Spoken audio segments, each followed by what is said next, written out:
দলমত নির্বিশেষে ক্রীড়া অঙ্গনকে গড়ে তোলার আহ্বান জানিয়েছেন প্রধানমন্ত্রী তারেক রহমান। স্বাধীনতা দিবস উপলক্ষে জাতীয় স্টেডিয়ামে সাবেক ফুটবলারদের প্রীতি ম্যাচ দেখতে গিয়ে তিনি এই কথা বলেন। কন্যা জাইমা রহমানকে নিয়ে এই প্রীতি ম্যাচ উপভোগ করেন প্রধানমন্ত্রী। এর আগে জাতীয় স্টেডিয়ামে পৌঁছালে প্রধানমন্ত্রীকে অভ্যর্থনা জানান ক্রীড়া প্রতিমন্ত্রী আমিনুল হক।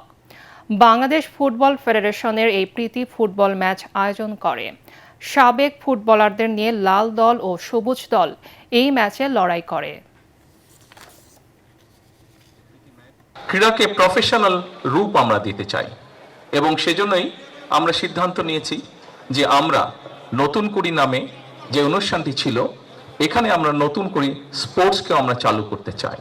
শুধু নতুন করে স্পোর্টসই আমরা চালু করতে চাই না, আমাদের একটি পরিকল্পনা আছে বাংলাদেশের প্রত্যেকটি জেলা, প্রত্যেকটি উপজেলায়, প্রত্যেকটি ইউনিয়নে স্কুলগুলোর মধ্যে বিভিন্ন শ্রেণীর মধ্যে আমরা খেলার কম্পিটিশন শুরু করতে চাই। ভবিষ্যতে বিভিন্ন আন্তর্জাতিক ফোরামে যেই খেলাগুলো অনুষ্ঠিত হয়ে থাকে সেখানে আরো কিভাবে বেশিভাবে আমরা দেশের জন্য সম্মান বয়ে আনতে পারি এবং তার জন্য আমরা সুন্দরভাবে আমরা ভালো খেলোয়াড় তৈরি করতে পারি, সেটিরও আমাদের পরিকল্পনা আছে, সেটিও আমাদের চেষ্টা আছে।